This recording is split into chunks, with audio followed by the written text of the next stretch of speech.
Hello and welcome to Quick Charge by Electrek, keeping you in the fast track with daily EV and green energy news.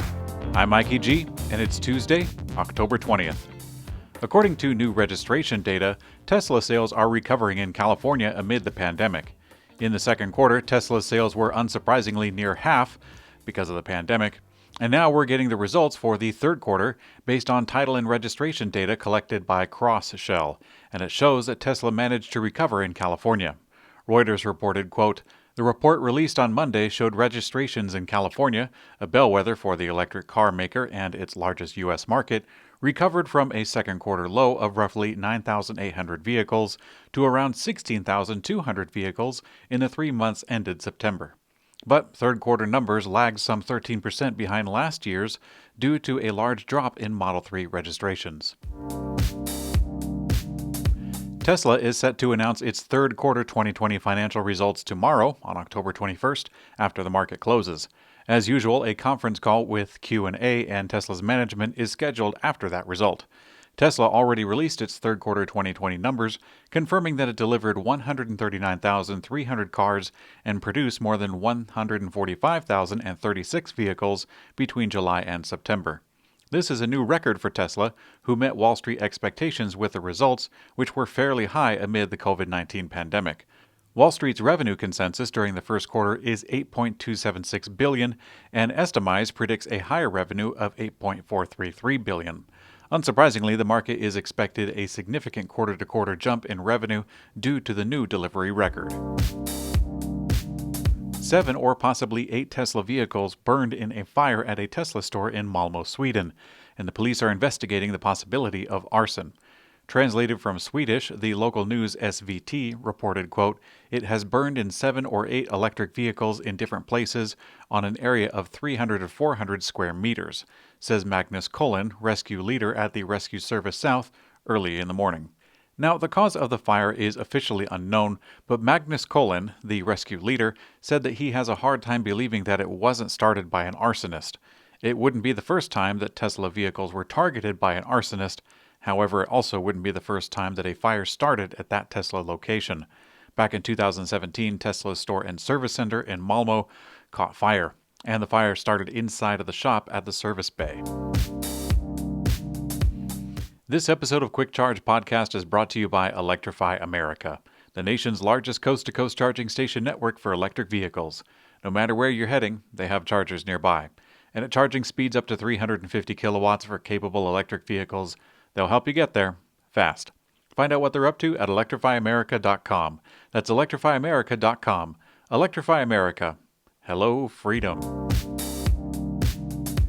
The design of the GMC Hummer EV pickup truck has leaked in an ad ahead of the unveiling event later today. GM is preparing to unveil the GMC Hummer EV, which it describes as an electric super truck, and that's going to occur later tonight. The automaker has been teasing the vehicle for months with video and teaser images, but we haven't got a full look at the pickup until now. A quick viewer snapped a screenshot of a published advertisement of the pickup, and this is validated firsthand by the look from Electrek's own Seth Weintraub, who got to look at the car behind the scenes. Tune in to Electrek at 8 p.m. Eastern Time or 5 p.m. Pacific Time to check out the full unveiling with all the details. Only days after announcing Factory Zero, which is General Motors' new electric vehicle-only factory, built out of the Detroit Hamtramck Assembly Center, General Motors is now announcing a new investment in an electric vehicle production facility.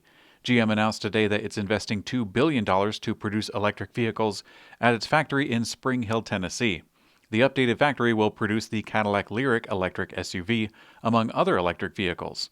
However, unlike the Factory Zero, GM said that Spring Hill will produce both EVs and gasoline-powered vehicles, since the Cadillac XT6 and XT5 will continue to be assembled at that location. And in Electrek's Green Energy Brief, Waste2H converts waste biomass into renewable hydrogen using a patented thermochemical process with a net zero carbon footprint.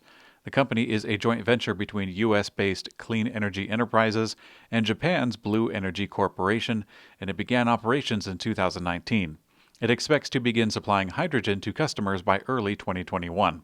It's working to complete its first 2 commercial waste-to-hydrogen production facilities in Japan and California, and a third project is planned in India. New Jersey's Department of Environmental Protection called for a ban on gas car sales by 2035 just last week. If implemented, that would make the Garden State the second state in the U.S. to enact an EV-only policy behind California, which is drawing up rules for a 2035 gas car ban of its own. A wind-powered super sailboat built in Sweden could change how we ship cargo, and in this case cars, across the Atlantic. Swedish shipbuilder Wallenius Marine is designing a 650-foot ocean bird, which will be able to carry 7,000 cars and will be powered completely by the wind. The ship's hull will feature 5 telescopic 260-foot tall sails that are kind of like helicopter rotors. They'll be able to rotate 360 degrees and can be retracted to 195 feet. And finally, in Electrek's personal mobility coverage, the London-based electric bicycle company GoCycle is showing off their latest high-tech folder, the GoCycle G3 Plus. The bike features a new 375 watt-hour battery that increases the range to 50 miles. The limited edition of 300 G3 Plus units will be available in new colors, including red, green, and yellow, in addition to the company's standard white, black, and gunmetal gray. Thanks for watching Quick Charge by Electrek. You can also find an audio version of the same podcast on your favorite podcast player. I'm Mikey G, and I hope you have a great day.